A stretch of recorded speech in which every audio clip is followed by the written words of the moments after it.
اسلامی قانون کے تعارف اور اس کی خصوصیات کے مضمون کو،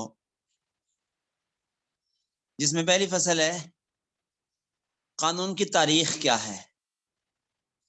تو ایک ہے انسانی قانون اور ایک ہے اسلامی قانون۔ تو انسانی قانون کی تاریخ تو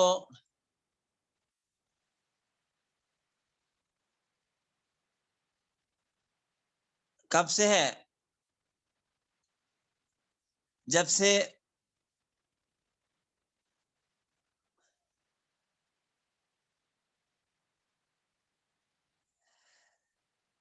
سے انسانی تاریخ کا آغاز خاندانی اور معاشرتی وجود سے وابستہ ہے، اور مختلف خاندانوں کے ساتھ رہن سہن، باہمی معاملات نے سماجی تنظیم کا تصور پیدا کیا ہے، اور طاقتوروں نے کمزوروں پر ناحق دست درازیاں کی، اور حفاظت حقوق کے جذبے نے اس کے لیے مہمیز کا کام دیا۔ علاقائی اور قومی رسوم اور روایات نے قانون کے لیے مواد فراہم کیا۔ تو قبائل کے سرداروں شیوخ نے اپنی مرضی کے مطابق ان میں جتنے اجزاء کو چاہا قانون و دستور کا درجہ دے دیا۔ تو یوں انسانی قانون کا وجود ہوا، اور یہ نظام ظاہر ہے کہ خرابیاں ایک قدیم عرصے سے چلی آ رہی ہیں، اور ان لوگوں نے قدیم عرصے سے انسانوں نے اپنے قوانین طے کیے ہوئے ہیں۔ تاہم یہ ہے کہ اسلامی قانون کا نقطۂ آغاز حضرت آدم علیہ السلام سے ہوا۔ آدم علیہ السلام پر اللہ تعالیٰ نے علم نازل فرمایا، علم آدم الاسماء کلہا، ان کو علم عطا فرمایا، اور حضرت آدم علیہ السلام نے اس علم کی روشنی میں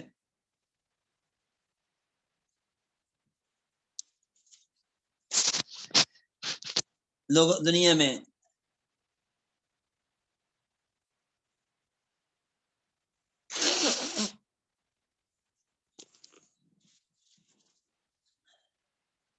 فیصلے کرنا شروع کیے اللہ کے بندوں کے درمیان۔ چنانچہ پہلا فیصلہ جو آدم علیہ السلام نے کیا وہ اپنے بیٹے حابیل اور قابیل کے تنازع میں کیا، اور دستور یہ تھا کہ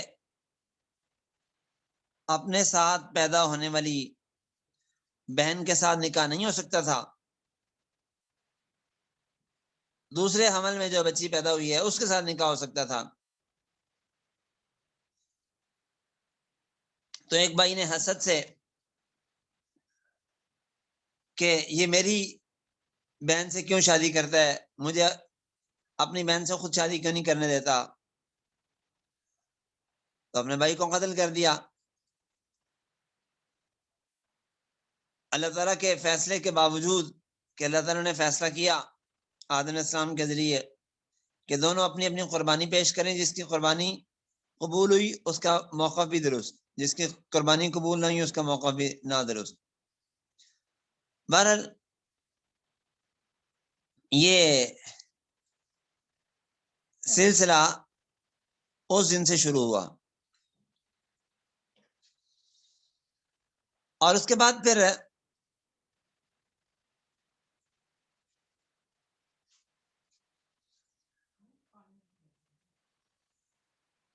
حضرت آدم علیہ السلام کے بعد پھر نوح علیہ السلام تشریف لائے، بلکہ اس سے پہلے ادریس اور شیس وغیرہ آئے، اور اس کے بعد حضرت نوح علیہ السلام، اور پھر دنیا دوبارہ بسی، اور انبیاء اور رسول اپنے اپنے زمانوں میں اللہ تعالیٰ سے قانون لے کے قانون نافذ کرتے رہے، یہاں تک کہ یہ خطہ جو اللہ تبارک و تعالیٰ نے حضرت اسماعیل علیہ السلام سے بسایا تھا، اس میں حضرت اسماعیل علیہ السلام آسمانی قانون لے کر آئے تھے، لیکن رفتہ رفتہ لوگوں نے اسے بھلا دیا،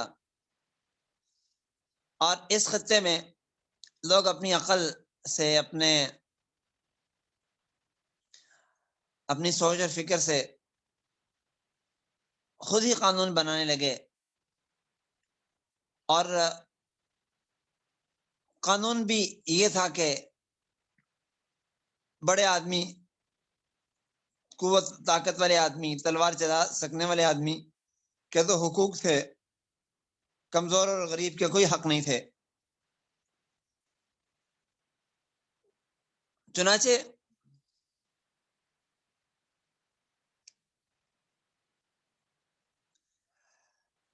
لڑکیوں کو زندہ درگور کرنا، لوٹ مار اور انتقام، بغض، کینہ، موروثی چیزیں سمجھی جاتی تھیں۔ تاہم اس کے ساتھ ساتھ ان لوگوں میں کچھ خوبیاں بھی تھیں، مثلا سخاوت، مہمان نوازی، بہادری، جرأت، افایات، قول و قرار کی پختگی۔ یہ عرب کے لوگ شکار کرتے تھے، پہلے شکار سے اپنا پیٹ پالا کرتے تھے، پھر بعد میں تجارت کرنا شروع کر دی، ایک علاقے کا مال دوسرے علاقے میں جا کے فروخت کرتے تھے، اور اس کے ساتھ ساتھ کھیتی باڑی اور دوسرے صنعتی قسم کے کام بھی اس خطے میں ہونے لگے۔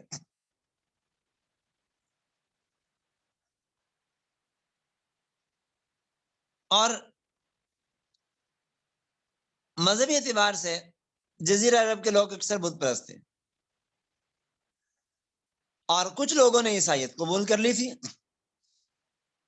اور بعض لوگ یہودی تھے جو باہر سے آئے ہوئے تھے، اس خطے کے نہیں تھے،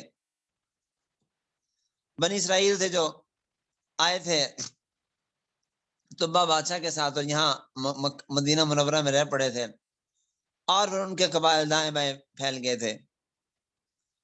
اور اسی طرح کچھ لوگوں نے مجوسیت اختیار کر لی تھی، جیسے قبیلہ تمیم کے لوگ تھے جو صابی ہو گئے تھے۔ تاہم زیادہ تر یہاں پہ بت پرستی ہی عام تھی، شراب نوشی، جوا، سٹے بازی، سود خوری، یہ سب چیزیں اس خطے میں عام تھی۔ تاہم بعض لوگ سمجھدار بھی تھے، حکمائے عرب بھی تھے، جو بت پرستی کا اور بتوں کی سفارش کا عقیدہ نہیں رکھتے تھے۔ ورقہ ابن نوفل، امیہ ابن الصلت، زید ابن عمر، ان میں خوبیاں تھی۔ زید ابن عمر نے بہت سی بچیاں زندہ درگور سے بچائی تھی۔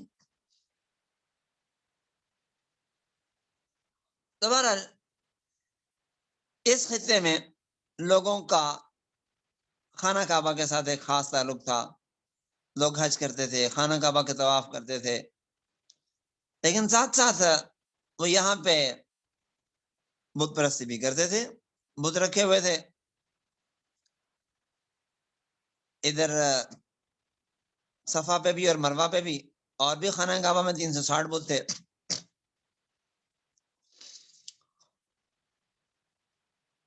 اور پھر جاہلی عصبیت، نسلی امتیازات وغیرہ ساری چیزیں ان کے اندر پائی جاتی تھیں۔ اسلام نے آ کے ان ساری چیزوں کو ایک ایک کر کے ختم کیا، اور معاشرے کو نہایت خوبصورت جنت نظیر معاشرہ بنایا۔ علمی اعتبار سے عرب لوگ امی تھے، لکھنا پڑھنا نہیں جانتے تھے، اور ان کے پاس کوئی کتابیں بھی، علمی سرمایہ بھی نہیں تھا، جبکہ پڑوسی اقوام رومی، فارسی، ان کے پاس علم، فلسفہ، ثقافت ایک بڑا ذخیرہ موجود تھا، اور ان کے پاس جو کچھ بھی تھا وہ صرف سینہ بسینہ ہوتا تھا۔ یہ لوگ بھی بڑے شاعر تھے، تاریخ سے واقف ہوتے تھے، اور سیر سے واقف ہوتے تھے، اور بلدان سے واقف ہوتے تھے، جغرافیے سے، فلکیات سے، موسموں سے، ستاروں سے منزل کا تعین کرنا یہ فن جانتے تھے، علم طب سے واقف ہوتے تھے، اور یہ بہت سی چیزیں ان کے پاس تھی، لیکن سب کے سب سینہ بسینہ تھی، باقاعدہ لکھنا پڑھنا نہیں جانتے تھے، جس کو نبی پاک نے فرمایا نحن امۃ امیۃ لا نحسب ولا نکتب۔ بہرحال علم نجوم سے بھی واقفیت رکھتے تھے کچھ، فال نکالنا، کہانت، ازلام، خط رمل وغیرہ. یہ چیزیں اگرچہ اکثر ان میں سے غیر یقینی اور موہوم اور غلط ہوتی ہیں، لیکن بہرحال ان کے پاس یہ چیزیں تھی ہوتی، اور فہم و فراست سمجھداری تو اللہ تعالیٰ نے کمال کی دی ہوئی تھی. تجربات کمال کے ہوتے تھے. ایسے ایسے عجیب واقعات ہیں کہ کتاب الازکیہ میں ابن جوزی نے اور دیگر حضرات نے نقل کی ہیں. قانونی اعتبار سے اکثر بدو لوگ رہتے تھے، بدویت عام تھی، اور شہری علاقوں میں کافی شور پایا جاتا تھا. لیکن قانونی اعتبار سے کوئی لکھا پڑھا نظام تو تھا نہیں. ہاں کچھ قانون تھے جو سماجی طور پہ، روایات کے طور پہ آنا چلتے تھے، آئلی زندگی سے متعلق اور فوجداری مسائل سے متعلق. مثلا نکاح ہوتا تھا باقاعدہ طریقے سے، ایجاب قبول کے ذریعے عقد ہوتا تھا، اور شرائط آداب کے ساتھ وہ چیزیں تھیں اس زمانے میں بھی. اسلام نے اسے باقی رکھا. یہ بھی تھا کہ نکاح کی ایک صورت یہ تھی کہ باپ کے مرنے کے بعد باپ کی دوسری بیوی، اس کی ماں نہیں، دوسری بیوی، اس کا بڑا بیٹا اپنے باپ کی چھوٹی بیوی کا خود بخود مالک بن جاتا تھا، اور وہ آٹومیٹک اب باپ کے مرنے کے بعد اس کی بیوی بن جاتی تھی. یعنی ایک بندے کی دو بیوی ہیں، ایک بیوی فوت ہو گئی ہے، اس سے اولاد تھی، اس نے بعد میں دوسری شادی کر لی، تو جو بڑا بیٹا تھا خود بخود یہ دوسری بیوی اس کی بیوی بن جاتی. اسلام نے آگے سے ختم کیا. اور متع، نکاح متع عام تھا، اور شغار بغیر مہر کے پٹا سٹا ہوتا تھا، یہ بھی عام تھا. اور زواج الاخدان کہ ایک عورت عام طور پہ باندھی ہوتی تھی اس طرح کی، لیکن آزاد بھی ہو سکتی تھی. اس سے کئی لوگ جنسی تعلق قائم کرتے تھے، اور بچہ ہوتا تو عورت جس کا کہہ دیتی کہ یہ اس کا ہے تو اسی کا ہوتا تھا. اور زواج الاستبضاع تھا ایک، کہ